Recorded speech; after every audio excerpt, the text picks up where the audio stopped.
Hi love, welcome back. In today's class we are making a mesh cover up top. If you haven't subscribed to the channel, please do, and if you're a returning subscriber, thank you.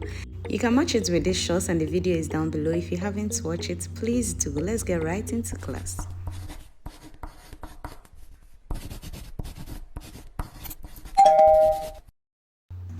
I'm going to be using yarn and I'll be doubling it as usual. I have my scissors, 5mm hook and my stitch marker. So to begin with, you are going to make your slip knots, and this is how I make mine. This mesh is for size medium, so I'm going to make 60 foundation chains, and this is how I make mine chains. So go ahead and make 60. Your foundation chain should be multiples of 6. So whichever size that you are doing, make sure you're working with multiples of 6. But if the holes are too big, then you make multiples of 5. Row 1, chain 2, and make your double crochet in the third chain space, and keep making your double crochets until the end of the row.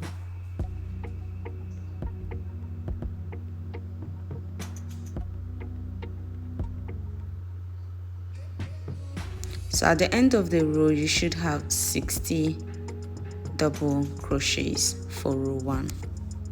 So go ahead and I'll meet you at the end. Row 2, you are going to chain 13. 1, 2, 3, 4, 5, 6, 7, 8, 9, 10, 11, 12, 13. And you turn over your work. You are going to count 5 stitches. 4, 5, and single crochet in the 6th stitch. Make single crochet. You are going to chain 13 again,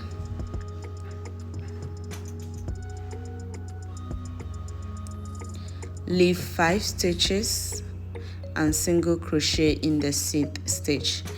If you don't want your mesh to be too big, you can chain 9 for row 2. To begin with, you chain 9, skip 3, and make your single crochet in the 4th chain. That is if you don't want your mesh to be too wide. But if you want it as big as mine, then you follow the same exact process and make your stitches until the end. Make your mesh, until the end of the row. And at the end of the row, you make your last single crochet. Now for row 3, chain 13 again, turn over, count 6, and single crochet in the 7th chain of your mesh.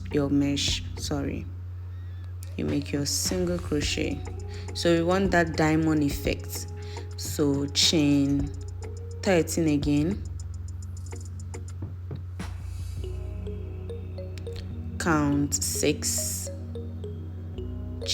chains, and make your single crochet in the 7th chain. So you can see that the diamond effect is forming, and you are going to repeat this until the end of the row. So if you are working with a smaller stitch, which is chain 9, skip 4, and skip 3, and make single crochet in the 4th one, you are going to make your single crochets in the 5th mesh.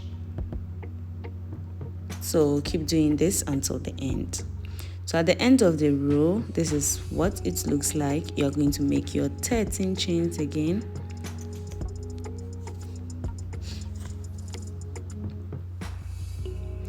Turn over your work and make your single crochet in the 7th stitch. So this is pretty much the pattern we are going to use. So you're going to keep repeating row 3 and row 4 until you have the size or the length you want. So I'm going to make 10 rows and I'll meet you. So you're going to work front panel and the back panel, but it should all be the same. So with the back panel, you're going to start with your 60 chains, you make your double crochets and you make your chains, and the chain row should be 10 rows. So go ahead and finish up your 10 rows and I'll meet you when I'm done with my 10 rows. If you want it more longer, you're free to do so. So this is my 10 rows, as you can see, and this is for the front panel. Either ways, it can be for the front panel or the back panel. So you go ahead and make your other side and I'll meet you. When you are placing them to stitch, make sure the right side is always inside and the wrong side is outside. So now we are going to stitch and leave the armhole. We're going to stitch both sides and leave the armhole.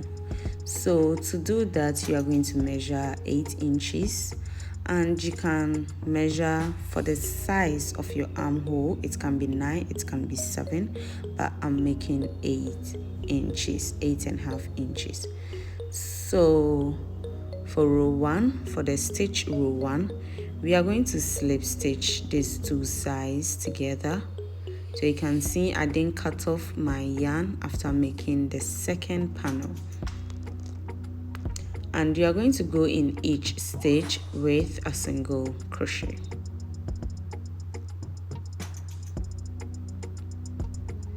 So you make your single crochet until you get to where the stitch marker is.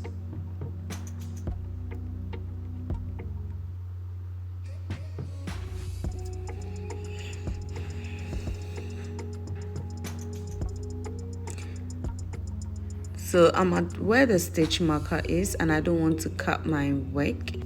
So you're going to chain 1 and leave it like that because we'll come back to it later. For the neck, you are going to leave 10 stitches on both sides, and in the middle would be 40 chains, 40 stitches, sorry. So 10 on each side and 40 in the middle, and you're going to put your stitch marker just to make sure you have the same exact thing. So you're going to make your slip knots, and now you're going to attach these stitches together. So to attach it, you chain 1 and go into each stitch with a single crochet until you get to where the stitch marker is. So at the end of the row, you should have 10 single crochets. So go ahead and do that, and I'll meet you when you're done with your 10 single crochets.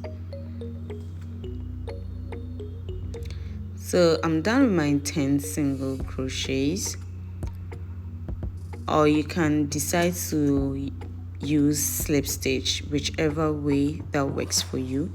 Now chain 2, cut and fasten the yarn. I chained 2, not 1, because I want a small knot to hold the work together. You are going to repeat the same exact process for the other sides of your work. Now let's make the armhole. So with the armhole, with the yarn that is already connected, you are going to chain 13 as we were doing before. Now here you don't count 7, but you just go into the stitch, into the chain, and make your single crochet, chain 13 again. You would want to put a stitch marker so you will know your beginning point, because at each end we are going to make a slip stitch inside that 7th chain, but we just go into the middle of your chain and just make your single crochet. You can choose to count, but it will not make any big difference or effect. So you're going to keep repeating your 13, and then in the middle here you're going to put a single crochet.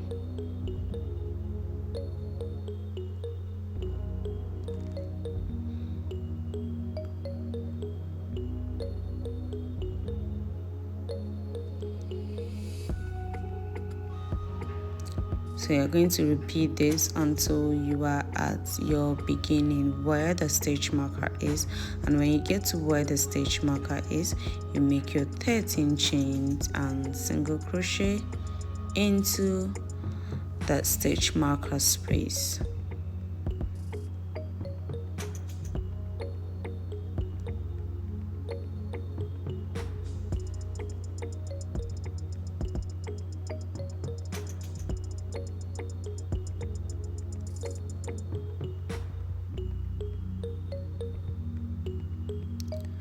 So we are going to now remove the stitch marker, chain 13 and connect it again.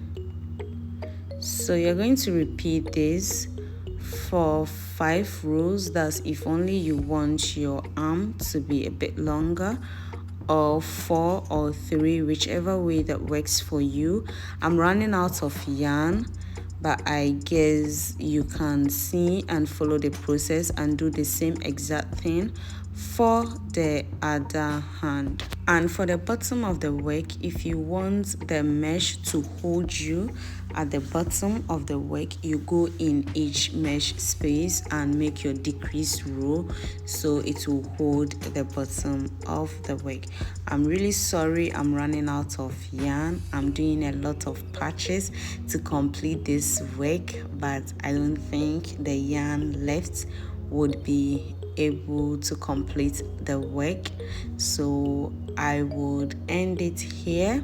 You follow the same process and do the same exact thing. If you haven't subscribed to the channel, my love, please, what are you waiting for?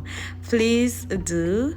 Please do. And if you're a returning subscriber, I can't thank you enough. Just leave me a heart sign, a heart comment, so I know you'll always be with me and I know this video is useful. Until we meet next week, this is the outcome.